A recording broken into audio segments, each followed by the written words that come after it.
নমস্কার বন্ধুরা, অনুভার রান্নাঘরে সবাইকে স্বাগত জানাচ্ছি। হাজির হয়ে গেলাম বরাবরের মতো আরও একটি নতুন রেসিপি নিয়ে। বন্ধুরা, আজকে আমি সাবুদানা দিয়ে আপনাদের এমন সুন্দর একটা রেসিপি তৈরি করে দেখাবো, যেটা দেখার পর আপনারা একদম অবাক হয়ে যাবেন। ভাবতেই পারবেন না যে সাবুদানা দিয়ে এত সুন্দর একটা রেসিপি তৈরি করা যায়। আপনারা তো সুজির হালুয়া খেয়েছেন, তো আজকে আমি সাবুদানার হালুয়া তৈরি করে দেখাবো। আর তাছাড়া এখন তো গ্যাসের প্রচণ্ড সমস্যা, মাত্র 5 মিনিটেই কিন্তু এই রেসিপিটি তৈরি করা হয়ে যাবে। যেমন হবে সুস্বাদু, তেমনি কিন্তু খুবই কম সময়ের মধ্যে তৈরি করা হয়ে যাবে। আর সেই জন্য দেখুন বন্ধুরা, এখানে আমি নিয়ে নিয়েছি এরকম একটা মাঝারি মাপের বাটি মাপ করে 1 বাটির ছোট দানার সাবু। এই যে দেখুন, আর এখানে কিন্তু ওজন হিসেবে 200 গ্রাম সাবুদানা আছে। তবে আপনারা কিন্তু আপনাদের প্রয়োজন অনুযায়ী সাবুদানাটা কম বেশি করে নিতে পারেন। তবে এখানে আমি ছোটো দানা সাবুটা নিয়েছি, এটা দিয়ে করলে কিন্তু রেসিপিটা দেখতে এবং খেতে দুটোই ভালো লাগে। সাবুদানা তো 3 রকমের হয়, আপনারা চাইলে কিন্তু মিডিয়াম দানার সাবুদানাটা দিয়েও করতে পারেন। এখন যা গ্যাসের সংকট অবস্থা, তাতে করে কিন্তু আপনাদের ঘন্টার পর ঘন্টা গ্যাস জ্বালিয়ে রান্না করতে হবে না, মাত্র 5 মিনিটের মধ্যেই কিন্তু এই রেসিপিটি তৈরি করা হয়ে যাবে। আর তাছাড়া এই রেসিপিটি যেমন হেলদি টেস্টি, তেমনি কিন্তু এনার্জি দেয়। 1 বাটি যদি আপনারা সকালবেলা খান, তাহলে কিন্তু প্রায় অনেকক্ষণ পেটটা ভরা থাকবে।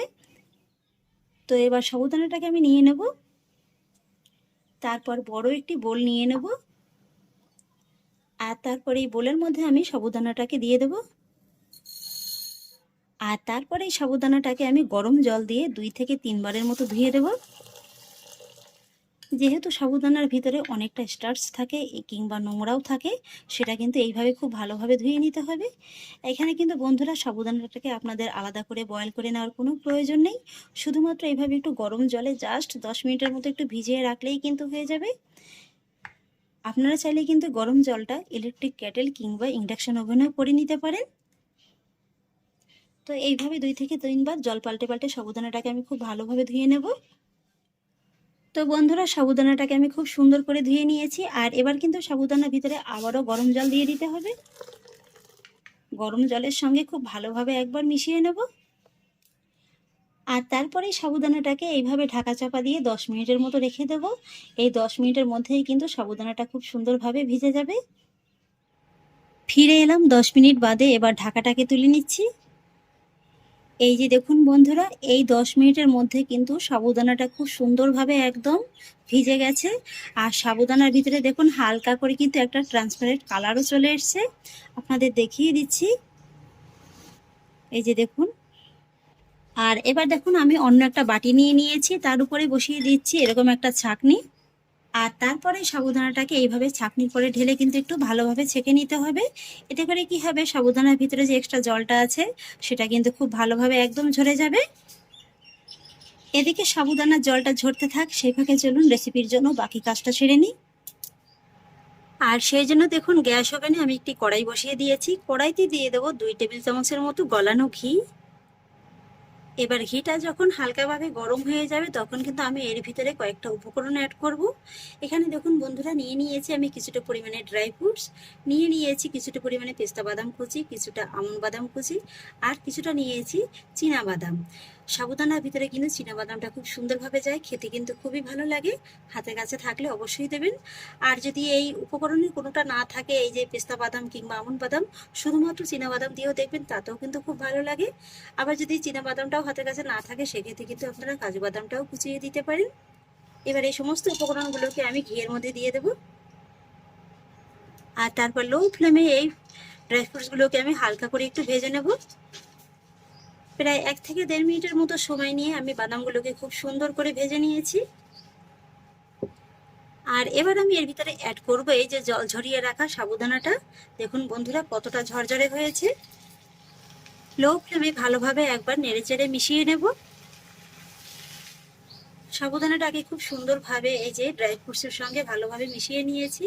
আর এবার আমি এর ভিতরে অ্যাড করব 4টির মতো ছোট এলাচ।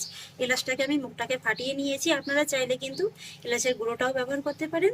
আর এবার আমি মিডিয়াম লো ফ্লেমে এই সাবুদানাটাকে 2 থেকে 3 মিনিটের মতো এইভাবে একটু নেড়েচেড়ে কুক করে নেব। আর ঠিক 2 থেকে 3 মিনিট বাদে যখনই দেখতে পাবেন যে সাবুদানার ভিতরে আর একটু এইভাবে ট্রান্সপারেন্ট কালার চলে এসেছে, তখনই কিন্তু এর ভিতরে অ্যাড করতে হবে চিনি। তো এখানে আমি 5 থেকে 6 বড় চামচের মতো চিনিটা অ্যাড করলাম। চিনিটা কিন্তু আপনারা আপনাদের স্বাদ অনুযায়ী দিয়ে দেবেন। আর তারপরে অ্যাড করব এই 1 চুটকির মতো লবণ স্বাদের ব্যালেন্সটা ঠিক রাখার জন্য। এবার চিনি আর লবণটাকেও কিন্তু সাবুদানার সঙ্গে খুব ভালোভাবে মিশিয়ে নেব। এই চিনিটা মেশানোর পরে দেখতে পাবেন যে চিনিটা গলে গিয়ে কিন্তু সাবুদানাটা বেশ অনেকটা নরম হয়ে গেছে, আর সাবুদানার ভিতরে কিন্তু খুব সুন্দর একটা শাইনি ভাব চলে এসছে। চিনিটা দেখুন বন্ধুরা খুব সুন্দরভাবে কিন্তু গলে গেছে, আর সাবুদানাটা দেখুন আগের তুলনায় কিন্তু একটু ভেজা ভেজা হয়েছে, আর এর ভিতরে দেখুন কত সুন্দর একটা চকচকে ভাব চলে এসছে। আরো একবার ভালোভাবে নেড়েচেড়ে মিশিয়ে নেওয়ার পরে দেখুন আমি এর ভিতরে অ্যাড করব সামান্য একটু গরম দুধের মধ্যে ভিজিয়ে রেখেছিলাম 1 চিমটির মতো কেশর আর 1 চিমটির মতো কেশরি ফুড কালার, সেটা দিয়ে দেব। তবে এটা কিন্তু সম্পূর্ণই অপশনাল, আপনাদের হাতের কাছে যদি এই ফুড কালার কিংবা কেশরটা না থাকে সেক্ষেত্রে শুধুমাত্র দুধটাও অ্যাড করতে পারেন। এবার আমি খুব ভালোভাবে নেড়েচেড়ে মিশিয়ে নেব। আরও 2 থেকে 3 মিনিট এইভাবে নেড়েচেড়ে সাবুদানার হালুয়াটাকে আমি রান্না করে নিয়েছি। এই যে দেখুন বন্ধুরা সাবুদানার ভিতরে কত সুন্দর একটা শাইনি কালার চলে এসছে। মাত্র 5 মিনিটের ভিতরেই তৈরি হয়ে গেল আমার দারুণ সুন্দর এরকম দানাদার চকচকে সাবুদানার হালুয়া। কোনো রকম ঝামেলা ছাড়াই তৈরি করা হয়ে যাবে। এটা যেমন হেলদি টেস্টি তেমনি কিন্তু প্রচুর পরিমাণে শরীরের জন্য ভীষণ উপকারী। এটা যেমন হেলদি তেমন কিন্তু টেস্টি। এই যে দেখুন দেখতে কতটা সুন্দর লাগছে। বন্ধুরা এই রেসিপিটি এতটাই স্বাস্থ্যকর ও সুস্বাদু যে আপনারা যদি সকালবেলায় এই 1 বাটি করে খান না তাহলে কিন্তু পেটটা অনেকক্ষণ ভরা থাকবে, আলাদা করে আর জলখাবারের কোনো প্রয়োজন হবে না। আর এটা কালারফুল হওয়ার কারণে কিন্তু বাচ্চারা একদম লুটেপুটে খেয়ে নেবে, সেই সঙ্গে বড়রাও কিন্তু কম যাবে না। না আলাদা করে সাবুদানাটাকে সেদ্ধ করে নিতে হবে, না ঘন্টার পর ঘন্টা গ্যাস জ্বালাতে হবে। মাত্র 5 মিনিটে যদি এমন স্বাদের একটা রেসিপি তৈরি করা যায় তাহলে তো প্রায় প্রত্যেক দিনই বানাতে ইচ্ছা হবে।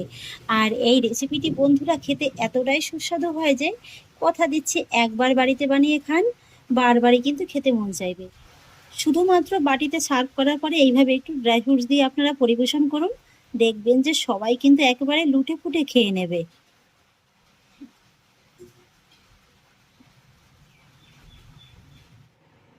তাহলে আশা করছি বন্ধুরা আমার আজকের এই একদম নতুন স্বাদের সাবুদানার হালুয়া রেসিপি আপনাদেরও ভালো লেগেছে। যদি ভালো লেগে থাকে তাহলে আমাকে অবশ্যই একটা লাইক এবং কমেন্ট করবেন, সেই সঙ্গে বন্ধুদের সঙ্গে শেয়ার করবেন। আর প্লিজ বন্ধুরা যদি আমার পরিবারের নতুন সদস্য হয়ে থাকেন তাহলে একটা সাবস্ক্রাইব করে পাশে থাকা বেল আইকনটি প্রেস করে দেবেন। ফিরে আসছি এরকমই পরের অন্য কোনো নতুন রেসিপি নিয়ে। সবাই ভালো থাকুন, সুস্থ থাকুন, ধন্যবাদ।